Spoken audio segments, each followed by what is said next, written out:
Hello guys, എന്തൊക്കെയുണ്ട് വിശേഷം? സുഖം തന്നെയല്ലേ? അപ്പൊ ഇന്നത്തെ എന്റെ വീഡിയോ എന്ന് പറയുന്നത് ഞാൻ നാട്ടിലോട്ട് പോകുന്ന ഒരു ചെറിയ വ്ളോഗാണ്. സോ എപ്പോഴത്തേലും പോലെ നമ്മൾ ബാഗൊക്കെ പാക്ക് ചെയ്ത് പെർമിഷൻ ഒക്കെ വാങ്ങിയതാണ്ട് നമ്മൾ ഇറങ്ങാൻ പോവാണ്. സത്യം പറയാലോ, ഇതെന്റെ കുറച്ച് ദിവസത്തെ കാത്തിരിപ്പാണ് കേട്ടോ. നാട്ടിൽ പോകണം എന്ന് പറഞ്ഞ് ആഗ്രഹിച്ച് അങ്ങനെ ആ ദിവസം എത്തി. ഞാൻ കോളേജ് വിട്ടുടനെ തന്നെ വേഗം ബാഗൊക്കെ പാക്ക് ചെയ്ത് ഇറങ്ങിയിട്ടുണ്ടായിരുന്നു. കാരണം എന്താ ചോദിച്ചു കഴിഞ്ഞാൽ ട്രെയിൻ നമ്മൾ ബുക്ക് ചെയ്തിട്ടില്ല.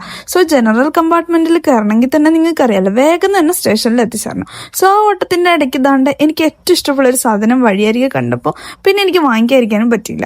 അങ്ങനെ ഞാൻ അതൊക്കെ വാങ്ങിച്ചതാണ്ട് ഇപ്പോൾ വന്ന് ഇരുന്നപ്പോഴാണ് ട്രെയിൻ ലേറ്റ് ആണെന്ന് അറിയുന്നത്. പിന്നെ നമ്മളൊരു ഉഴുന്നോടെ മേടിച്ച് കഴിച്ച് കുറച്ചു നേരം അങ്ങോട്ടും ഇങ്ങോട്ടൊക്കെ നോക്കി നിരുന്നു. നോർമലായിട്ട് ട്രെയിൻ ബുക്ക് ചെയ്യാത്ത ദിവസങ്ങളിലൊക്കെ ഞാൻ ഒന്നും അങ്ങനെ കാര്യമായിട്ട് കഴിക്കാറില്ല കേട്ടോ. പക്ഷെ ഇന്ന് എനിക്ക് നല്ല രീതിക്ക് വിശന്നു കേട്ടോ. പിന്നെ സമയം കളയണല്ലോ, ബോറടിച്ചിരിക്കണ്ട വിചാരിച്ച് അതിന്റെ കൂടെ ഒരു KFC അതുപോലെ തന്നെ ലേസ് ഒക്കെ വാങ്ങി കഴിച്ചിട്ടുണ്ടായിരുന്നു. അങ്ങനെ നോക്കിയിരുന്നു നമ്മുടെ ട്രെയിൻ വരാൻ സമയം കേട്ടോ. ഇതായിരുന്നു അവിടുത്തെ തിരക്ക് കേട്ടോ. ഒരു രക്ഷയില്ലായിരുന്നു. ഒരു സൈഡിൽ കൂടെ നമുക്ക് കയറാനേ പറ്റുന്നില്ലായിരുന്നു.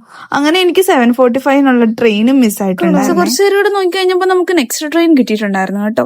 പിന്നെ എന്തോ ഒരു ഭാഗ്യത്തിന് ഈ തവണ സീറ്റും കിട്ടിയിട്ടുണ്ട്. അങ്ങനെ ഇരുന്നും ചാരിയൊക്കെ ഇറങ്ങി രാവിലെ എണീക്കിപ്പോ ആ പച്ചപ്പൊക്കെ കേട്ടപ്പോ മനസ്സിന് കിട്ടിയ ഒരു സന്തോഷം ഉണ്ടല്ലോ, അത് പിന്നെ പറഞ്ഞറിയിക്കും. തവണ കുറച്ച് ലഗേജ് ഒക്കെ ആദ്യമായിട്ടുണ്ടോ ഞാൻ അപ്പ എടുത്താ നേരെ സ്റ്റേഷനിലോട്ട് വരണമെന്ന് പ്രത്യേകം പറഞ്ഞിട്ടുണ്ടായിരുന്നു കേട്ടോ. അങ്ങനെ അപ്പ എന്നെ കൂട്ടിക്കൊണ്ടൊക്കെ പോയിട്ട് ഞങ്ങൾ നേരെ പോകുന്ന ഒരു ഹൈപ്പർ മാർക്കറ്റിലാണ് കേട്ടോ. എന്താന്ന് വെച്ചാൽ ഞാൻ വരുന്ന ദിവസമൊക്കെ എന്തെങ്കിലും സ്പെഷ്യൽ ആയിട്ട് കഴിക്കാൻ തരണമല്ലോ. അതുകൊണ്ട് ഞാൻ ചെന്നൈയിലായോണ്ട് അവിടെ കഴിക്കുന്ന ഫുള്ള് വെജിറ്റേറിയൻ ആണ്. ഞാൻ വന്നപ്പോഴേ എനിക്ക് ബീഫ് കഴിക്കണം എന്നൊരു ചെറിയ ആഗ്രഹം പറഞ്ഞു. ഇവിടെ ഹൈപ്പർ മാർക്കറ്റിൽ നല്ല ഫ്രഷ് ആയിട്ടുള്ള മീറ്റും ഫിഷും ഒക്കെ അവൈലബിൾ ആണ്. അങ്ങനെ അതൊക്കെ വാങ്ങിയിട്ട് ഇനി നമുക്ക് നേരെ വീട്ടിലോട്ട് പോകാം കേട്ടോ. അപ്പോൾ അത്രേ ഉള്ളൂ കേട്ടോ ഇന്നത്തെ എന്റെ വ്ലോഗ്. ഇഷ്ടമെങ്കിൽ ലൈക്ക് ചെയ്യാൻ മറക്കണ്ട.